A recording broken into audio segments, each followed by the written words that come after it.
Hello, my beautiful friends. I'm here with James Knight, and this is a part of an ongoing dialogue that we've been having about a few different things. But we started off talking about Sacred Soma Design. We talked about how our environment influences and impacts our experience of ourselves as creative essence unfolding.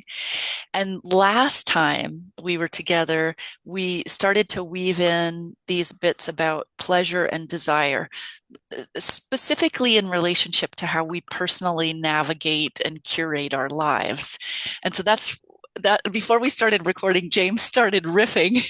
And so I'm just going to hand it over to him to begin the riff again, and we'll have this beautiful conversation with you. So Right. grab to our listeners, grab something wonderful to drink or eat and snuggle up with us. You snuggle up with us. Yeah.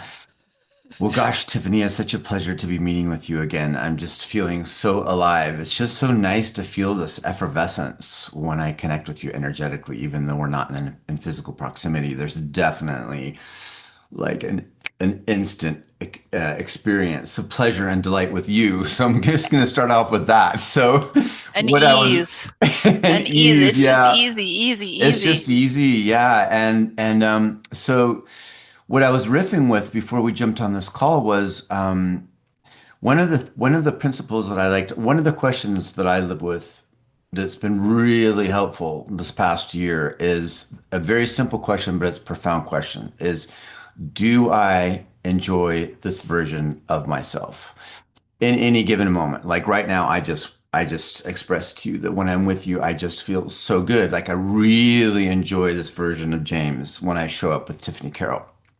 And um and it's a great question to ask because, like for example, a contrast of that might be for myself, and I'd love to hear you share something about your life and if this resonates, and for the viewer too. But like for example, last weekend I was invited to go to this jazz festival here in Tucson, and just imagining the loud noise and finding parking and the clanking of glasses and people pushing in lines trying to get to the bar and trying to find tables, and I knew that my nervous system was already telling me stress, like ugh. I'm like no, so it was like a no. We've been talking about how do you know a yes, how do you know a no, and so that would be an example.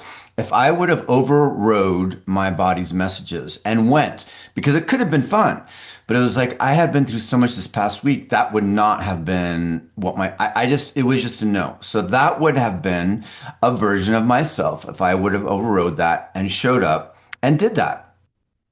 So it's a really awesome way to be able to just take full ownership of like we are the creator. I am the creator of my life experience. I'm not a victim to my environment or my relationships or things that are happening for me. Of course, there's going to be challenging undesirable life experiences. But my question with do I enjoy this version of myself? If I find myself shifting into an expression that might be like, then it's the art of living. It's like, how quickly can I bring myself back then to a place of neutrality and find that place again, expanding and contracting, riding the wave. It's not always perfect. It's not always like, woo, you know, sometimes it will be like, bam. And it's like, okay.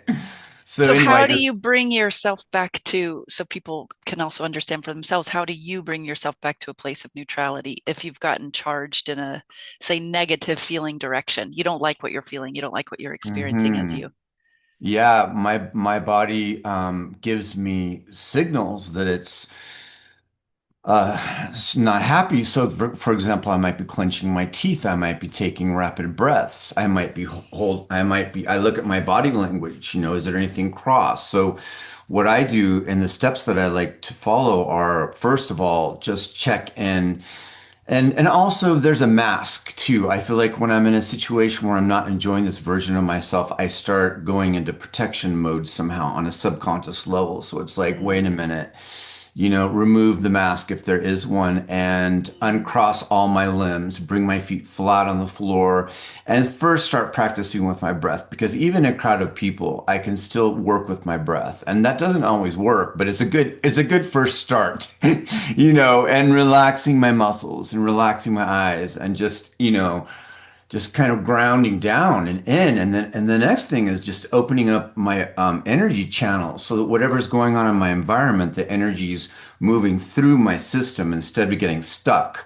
Because that tends to be what happens when there's stress, is the energy kind of bottles up and gets kinked.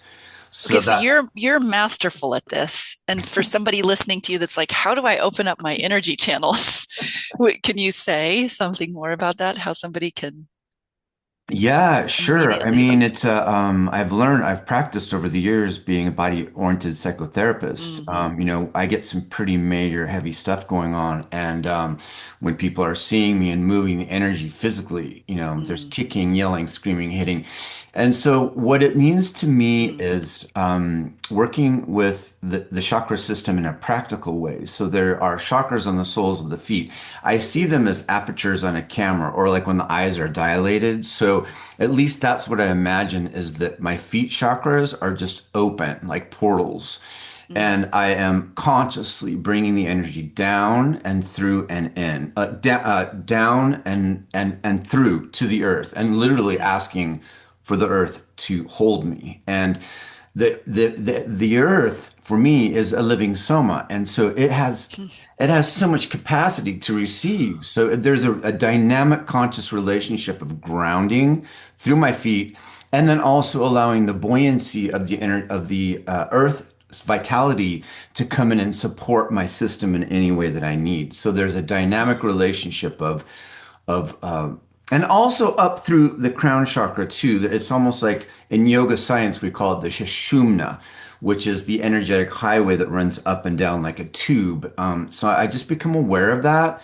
But really, it's about coming in and down. Okay.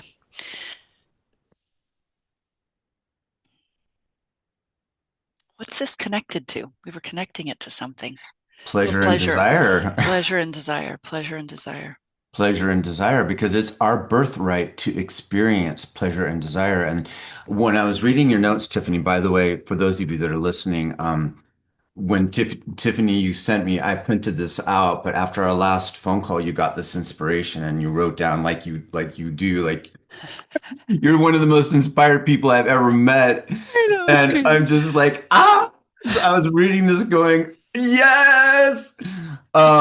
So what inspired me from this, from your writing, which is some people have a charge with this term, pleasure, Mm, like like for example, when I'm teaching my somatic movement classes, if I use the cueing, okay, everybody relax, that actually might stress somebody out, somebody that's not used to is not accustomed to resting, or maybe it's not the right time. That word could freak someone out. It's a cue I use, but it's not the only cue I use. So mhm. what made me think about it, and I'd love to hear because you're the one that inspired these notes, is when I read pleasure, I thought, this is a loaded word, but well, the way I understand it, so I'm going to ask you a question, is Yeah. like desire is like a directive. Desire is like knocking on the door to pleasure, like something's coming in that may want to manifest. And when it's Mm, aligned and coherent, then there can be a pleasurable result. That's one of the ways that I read this. So can mm, you share what it meant, what it means to you? yeah. Uh, I, okay. Let me feel my mind. I went right up into the top of my mind. I just want to feel the whole response. Hmm. Mm.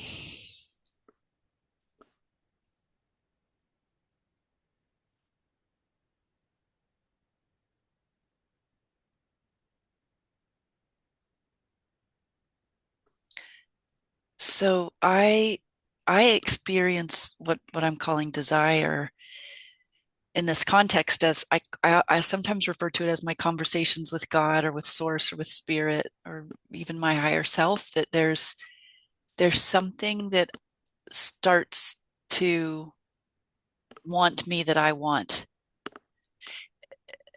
There's a saying that I didn't make up. I heard it somewhere along the way, but what I want wants me. What I want wants me. What I want wants me. That really changed me. What I want wants me, because until I had that shift, it always felt a bit like what I want things, and then I have to set out proving that I can have them, that I'm worthy of getting them, that I'm doing the proper work to get them. It all becomes this conditional thing where I have to jump through some hoops in order to quote get it. And the desire that's desiring me is my ever present conversation with God, with Source.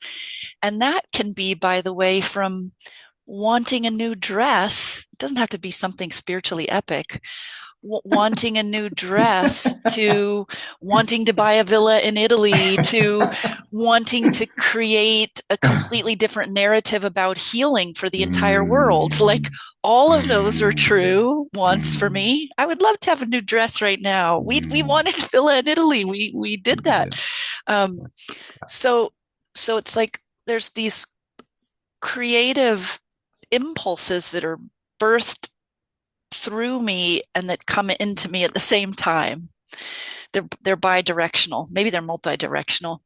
Mm, And and I've personally come to this place where I do not think that the desires of human beings are bad or wrong or shameful.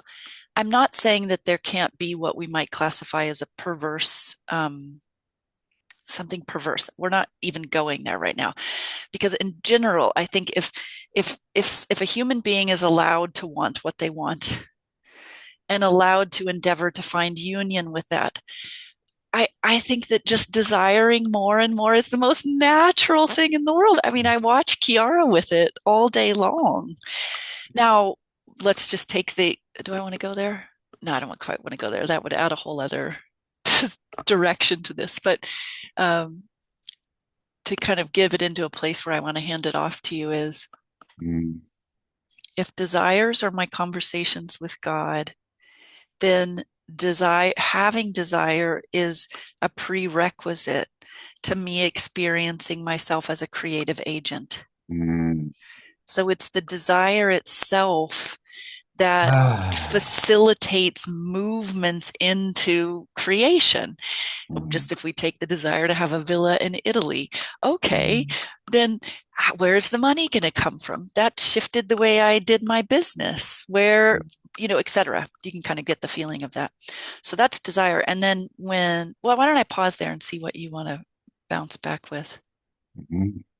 when we can connect it with pleasure. Yeah, well, I've been sitting consciousness my whole life. It's probably like one of my biggest passions, if really high up there. So I'm thinking like part of what makes us unique as human beings is we have senses. We can see, we can hear, we can smell, we can taste, we can feel. And so as you're speaking, as you're sharing with me desire and pleasure, it's like I was sharing with you at the beginning, like I feel like this is our birthright. And how do we know? Is because we have these senses as human beings. We have this constant biofeedback system that's informing us. Is something true? Is this something I want? Is this something I desire? Sacred Mm. Soma Design, this being the temple, the first temple, like that, this is a way to register sensation. Because yeah, it's like to be aligned with creation. Well, I just wanted to affirm that we're designed as human beings with these incredible senses and that we're constantly, yeah, this is the way that I think one can make generative life giving, thriving systems. I feel like that's one of my passions is to create systems that actually create more life force energy. I think that so for me, desire and pleasure, I want it to align with that. I don't want it to be just for me. It doesn't feel as good. I like to share with my desire and my passion. Like, Ooh, let's go there a minute. yeah. Um, so this will be fun. So are you saying that if you have a desire that is just for you, whatever that means, that it's not a good desire or not a real desire, or what's the condition? Not as pleasurable of a desire. Not as pleasurable. Yeah, like, well, let's just say, like, for example, today I wore one of my favorite turquoise necklaces. It's a really beautiful necklace, and I love the chain. I wore this today because it makes me feel alive. It's part of my art. It's part of my expression, and I wanted to share it with you. You're a Mm-hmm. gorgeous, beautiful woman. Like you're just radiant and yummy. And so I'm wearing this in relationship with you because I want to join you in your beauty. Like I feel Mm, beautiful and I want to join you in your beauty and together. So it's like this isn't just for me. I mean, you're seeing me mm, and you're seeing me. So there's like a real, I'm aware of the relationship. This makes me feel good and sexy and beautiful. So I'm wearing mm, it today. Whether somebody thinks that or not, I'm not mm, attached to. But it's in relationship. It was a conscious mm. decision to meet you in beauty. That's really cool. Oh, this is subtle territory that I think is super valuable because I want to name, I think a lot of people that are in my community come from the holistic healing arts or the spiritual background. And I get this question a lot around desire because there's plenty of spiritual traditions that frame desire as something to be overcome, that that's an impediment to greater awareness. And I don't agree with that. However, I think it that context is important. The thing is, nothing moves without desire. You can't take desire out of the picture. Like, even if we said, even if I said from on high, James, you can't be a truly spiritually liberated human being as long as you have desire. Even your desire, even your quest to be a truly liberated spiritual human being would be a desire. Do you see what I'm saying? We can't separate ourselves from movements towards something in this human body, right? It's part of the deal. Mm-hmm. So then you could go into the territory of what's a, what's an ethically correct desire and what's not. But I think then that gets you into a lot of trouble as well. I think it's more like, we do have to as human beings, we don't have to, but it's part of what happens is that we naturally get more discerning as we age. Hopefully we're allowing life to season us in such a way that wisdom grows instead of growing in just like cynicism or bitterness. But if we get seasoned by life and our wisdom grows, then our discerning capacity around desire grows, and we can feel for the nature of the desire and the robustness around desire. I feel really called to give an example to like ground this. So let me feel something here. Okay. Uh, I have a desire I love boutique hotels, really nice, like 4 and 5 star boutique hotels that used to be royal residences. Mm-hmm. I just love them. I can't tell you where that love came from. It's just part of Tiffany in this life, genuinely. Nobody told me. I didn't do it. I didn't come upon it because I thought it would impress anyone else. It's purely of Tiffany. And every time we make a journey to stay at some place, and there's one in Sardinia. I think we even talked about it maybe in the last dialogue. There's Mm-hmm. one in Hungary that we went to in Budapest. And every time we go and stay in one, I am altered from the space. And because and for me, when I get altered by a space, the first thing that happens is I want to share that with everyone, Mm-hmm. just like you described with your turquoise necklace. You wanted to share. So, but the order that it happens is Tiffany, my personality, Tiffany, has this desire purely for Tiffany that I want to stay in these boutique hotels. Now, as I trust that, and I give myself that because I did have challenges, which I think I described to you before about thinking, oh, Tiff, that's not cool to spend that much money on a place. You shouldn't do that. You could be helping like you could be helping a family member right now who could use that money. I had to work through all of that to recognize it's okay for me to give myself what I want if it makes sense within my life. and know, and this is how I got to know, by the way, I got to know that when I do that, there's always an overflow from that that is for other people. It's never not that way.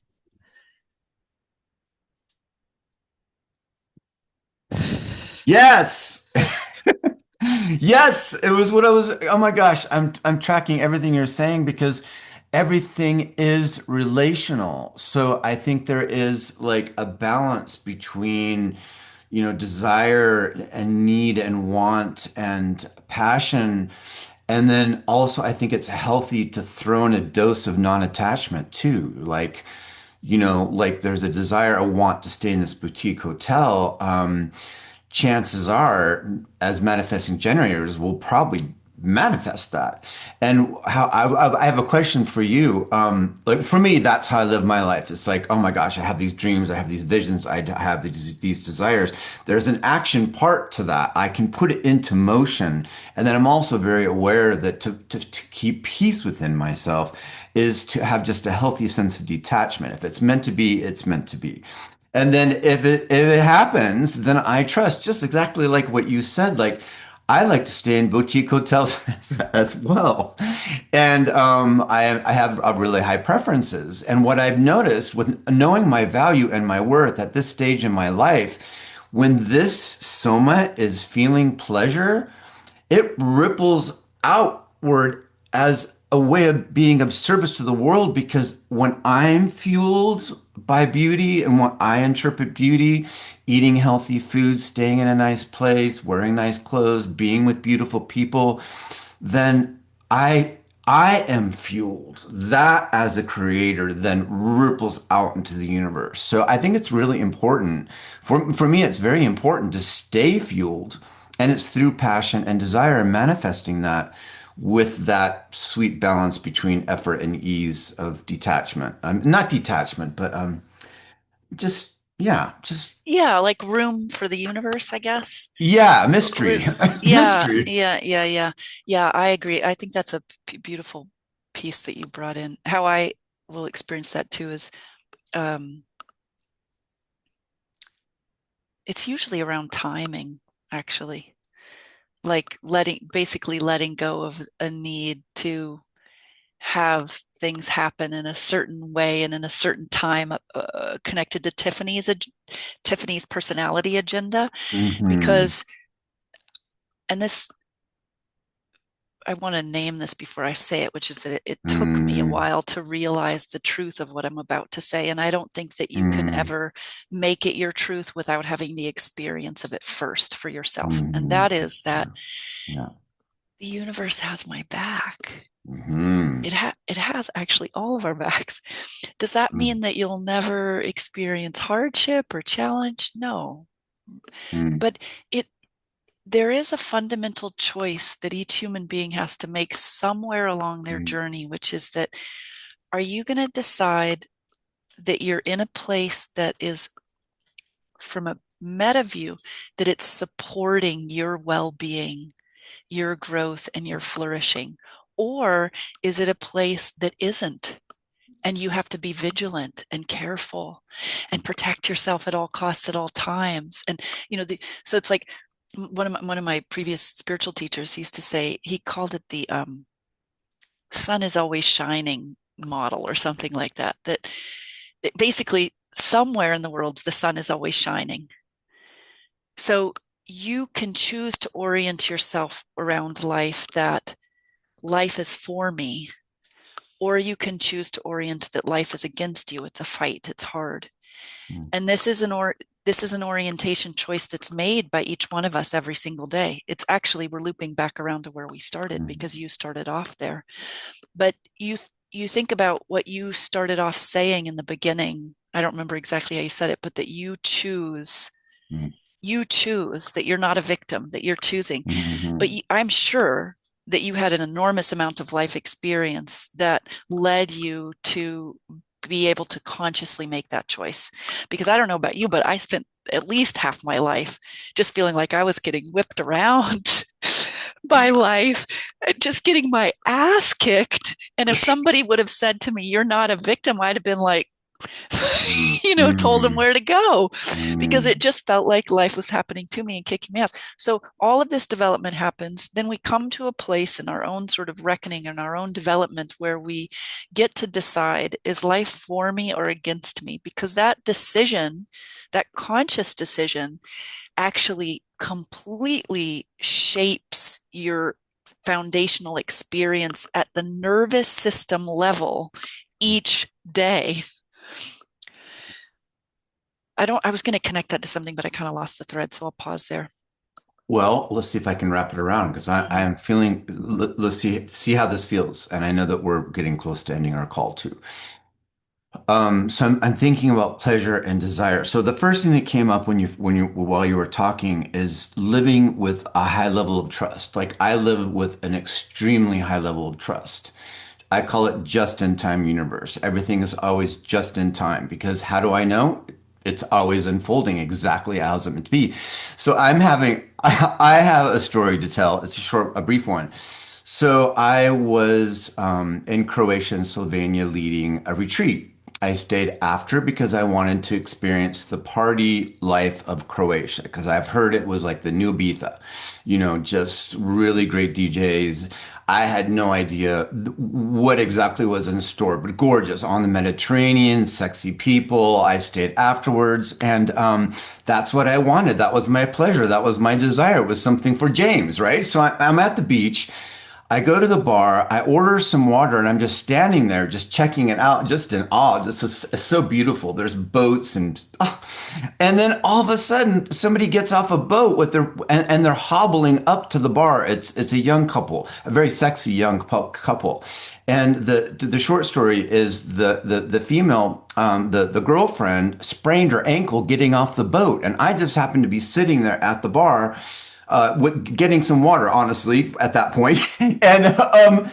And she was like, "We need a medic. We need." And I'm thinking to myself, "Oh my gosh, what are the chances of this?" I'm like, I just decided to take a risk. I said, "Listen, this is my profession. I might be able to help you." And I could see the boyfriend look at me kind of up and down, like I'm trying to hit on his girlfriend or something. It was just a strange moment, but I thought I am here to be of service. I am here to be in my own pleasure and my own desire, but I'm also here to be of service. So I just asked them.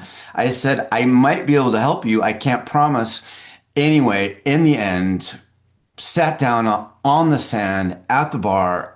I did some pendiculation with her ankle. It took her out of her sprain and they walked away.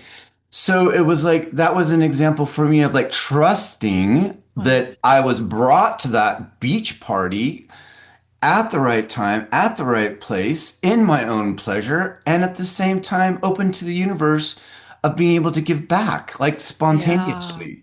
Yeah. Yeah. So I don't know. For me, I'm just curious if that happens for you. It's like, look, really trusting each The moment, timing. the The timing timing. of it. Yeah, it was like, yeah, I was there for me, and it just gave me the opportunity to help another person.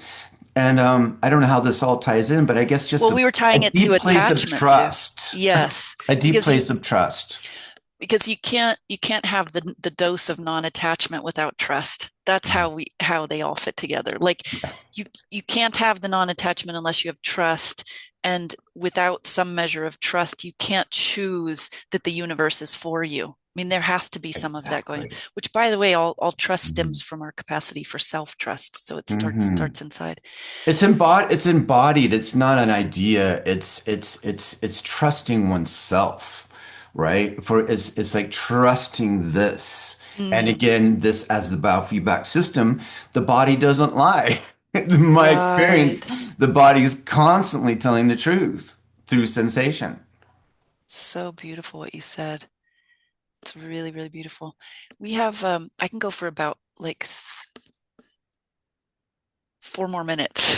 We'll Okay. bring it All into right. All summary mode. right. I Four love minutes. I love these dialogues so much. I don't ever want them to end. But Yeah, I really appreciate the places we traverse. So d does that resonate with you? Like I'm thinking back to like how you enjoy, these villas. We're using that as an example or a new uh, dress.